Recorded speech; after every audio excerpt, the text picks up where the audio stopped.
So saya mohonlah kepada ustaz-ustaz, doktor-doktor, ilmuwan-ilmuwan Islam kita, baca buku ni. Baca buku ni. Ya. Dan saya menyokong tesis yang berada dalam kitab ini. Memang dia adalah sama. Dia adalah sama. Dan Allah cerita di dalam Al-Quran berkenaan dengan Nabi Isa, itu bukan kosong-kosong ya.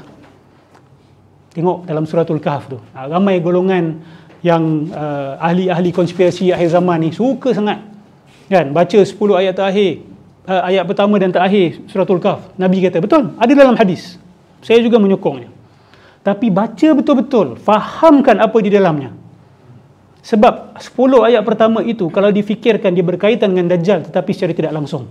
Sebab dia cerita tentang Nabi Isa. Dia cerita tentang Nabi Isa, dan Dajjal adalah Antichrist, Al-Masih. Dia adalah Isa yang penipu, betul tak? The false Jesus. So you kena faham macam mana Isa itu yang sebenar dipalsukan jadi Tuhan.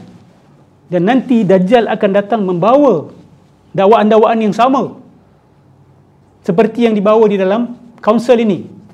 Sebab itu cara dia menuhankan diri dia. Dia akan kata, aku jelmaan Tuhan. Aku insan kamil. Aku hakikat Muhammadiyah sepanjang sejarah. Sebab itu yang ada di dalam kitab Al-Jili, insan kamil. Hakikat Muhammadiyah ini menjelma dalam nabi-nabi yang berbeza. Nabi-nabi yang berbeza. Alhamdulillahilladzi anzala ala abdihi alkitaba wa lam yaj'al lahu 'iwaja qayyiman liyunzira ba'san shadidan min ladunhu wa yubashshiral mu'minina allazina ya'maluna salihati anna lahum ajran hasana makithina fihi abada wa yunzira alladhina qalu ittakhadha Allahu walada ma lahum bihi min 'ilmin wala li abaihim kaburat kalimatan takhruju min afwahihim in yaquluna illa kadhiba. Untuk apa Quran ini diturunkan? Antaranya untuk apa? Memberi peringatan kepada mereka yang mengatakan Tuhan ada anak. Kaburat kalimatan takhruju min afwahim. Sangat hina, sangat besar kebiadaban yang keluar daripada mulut mereka itu. In yaquluna illa kadhiba. Tidaklah mereka kata itu kecuali dusta. Dan bila kita cerita tentang orang yang mendakwa Allah ada anak, pertama kali datang kepada pemikiran kita siapa? Nabi Isa. Dan bagi saya memang dalam ayat itu merujuk kepada Nabi Isa. Sebab Nabi kata nak selamat daripada Dajjal. Nampak tak? Nak selamat daripada Dajjal, jaga surah Al-Kahf. So you kena faham sejarah macam mana Nabi Isa dituhankan. Sebab Dajjal nanti dia datang, dia akan guna cara yang sama. So kalau kamu tahu bagaimana Isa dituhankan, kamu akan selamat daripada Dajjal. Faham tak? Dan lihat macam mana pergerakan sejarah nak menuju ke mana sekarang ni. Nak menuju ke situ juga. Tapi bukan Isa menuhankan Nabi Muhammad SAW. Bila Nabi Isa datang nanti dia akan mengaku, bila Dajjal datang dia akan mengaku sebagai siapa? Isa kan? Dia akan mengaku dia ni Isa. Betul tak? Sebab tu dia dipanggil Al-Masih Ad-Dajjal. The false Messiah. I mean he will claim to be the Messiah. He will claim to be God. Tapi dia bukan God. Nabi Isa yang sebenar bukan God. Dia telah didajjalkan. Cerita dia telah didajjalkan. Dah jadi cerita palsu. So Dajjal akan datang, dia akan sambut cerita palsu itu. Dan cerita palsu itu datang daripada mana? Daripada teori-teori ini, teori-teori batiniyah ini, teori-teori Gnosticism ini, teori-teori ma'rifat. Gnosticism tu kalau diterjemahkan dalam bahasa Arab, ma'rifat. Gnosticism itu teori yang telah merosakkan agama Kristian ini, sejarah dia, yang kami belajar daripada sejarah, pada perspektif kami sebagai Muslim, adalah daripada teori Gnosticism. Dan Gnosticism itu daripada Gnosis. Gnosis itu ma'rifah. Dan bila mereka tekankan isu ma'rifat ini adalah merujuk kepada ma'rifah itu nafs, mengenal diri. Dan itu yang dibawa oleh Gnosticism, mengenal diri. Kamu kenal diri, nescaya kamu akan kenal Tuhan. Man arafa nafsahu faqad arafa rabbah. Yang kenyataan ni ada dekat pintu masuk Temple of Delphi. Siapa kenal diri, who knows himself will know the gods. Siapa kenal diri, dia akan kenal Tuhan-Tuhan.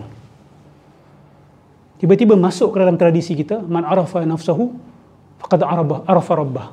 Ibn Arabi cakap terus terang, siapa kenal diri, nescaya dia akan kenal Tuhan. Sebab apa?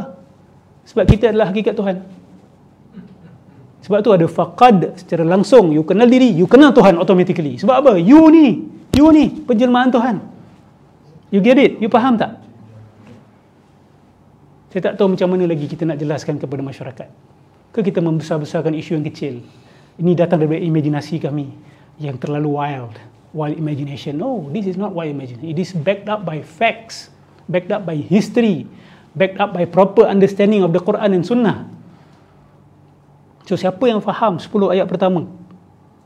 Nah, ayat pertama yang 10 tu dia cerita pasal Nabi Muhammad juga, betul? Lepas tu terus tukar, fala'allaka bakhi'un nafsaka ala atharihim illa yu'minu bihadzal hadisi asafa. Allah tunjukkan kasih sayang Nabi. Nabi hampir-hampir menjerut lehernya sendiri kerana terlalu sedih. Ini bahasa kiasan ya. Maksudnya Nabi terlalu sedih sangat. Terlalu sedih kerana dia punya mad'u tu tidak menerima dakwah dia. Dan apa antara dakwah Nabi? Sembahlah Allah. Aku ni manusia biasa, aku Nabi saja. Tapi ada umat-umat Nabi di akhir zaman yang nak langgar itu. Nak mengangkat Nabi sehingga ke tahap ketuhanan, memberikan sifat-sifat ketuhanan yang tidak layak untuk Nabi diberikan kepada Nabi SAW. Awak agak-agak Nabi termasuk bakhi'un nafsak ni. Kalau Nabi tahu ada umat dia yang nak naikkan makam Nabi sampai ke tahap ketuhanan. So puak-puak macam ni sebenarnya menyakitkan hati Nabi SAW. Saya boleh kata dengan yakin, Nabi kalau dengar kalam-kalam mereka ini, dia menyakitkan hati Nabi, baginda Nabi Muhammad SAW.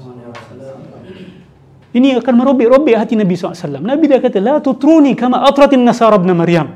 Jangan kamu melampau mengagungkan aku seperti mana? Siapa? Nasrani itu melampau-lampau mengagungkan anak Maryam. Can he be more clear than that? Sebab apa Nabi kasih kita amaran begitu? Sebab Nabi tahu akan berlaku. Takkan Nabi kasih amaran kosong. Mana ada orang kata Nabi Muhammad tu anak Tuhan apa ni? Ustaz Nur ni buat cerita aja. Hang naif saya kata. Tak payah risaulah. Ini semua isu zauqi bukan akidah. Itulah. Itu kebobrokan kefahaman anda yang buat ada orang sampai jatuh ke dalam kancah kesyirikan. Terlalu gairah dengan teori ini, terlalu gairah dengan martabat 7, terlalu gairah dengan Nur Muhammad, terlalu gairah dengan hakikat Muhammadiyah. Sehingga ada orang murtad sebab teori-teori ini dan anda kata anda tidak bertanggungjawab. Oh, itu mereka wahdatul wujud atau hakikat Muhammadiyah yang mulhidah, yang sesat. Kami mengajar hakikat Muhammadiyah yang lurus. Yang lurus yang kamu ajar ini juga bermasalah. Juga bermasalah serius. So, saya adalah tunggu hujah yang lebih baik. Tiba-tiba dirujuk kepada juzuk mafqud itu. Bahagian yang hilang daripada Musannaf Abdul Razak. Bukan Syekh Tariqah ada kasyaf ke? Bukan Syekh Tariqah ada nur daripada Allah ke? Takkan benda basic macam ni pun sesilap? Takkan isu manuskrip yang dah lapuk ini pun masih dibangkitkan kembali hanya setakat nak pertahankan teori Nur Muhammad ini?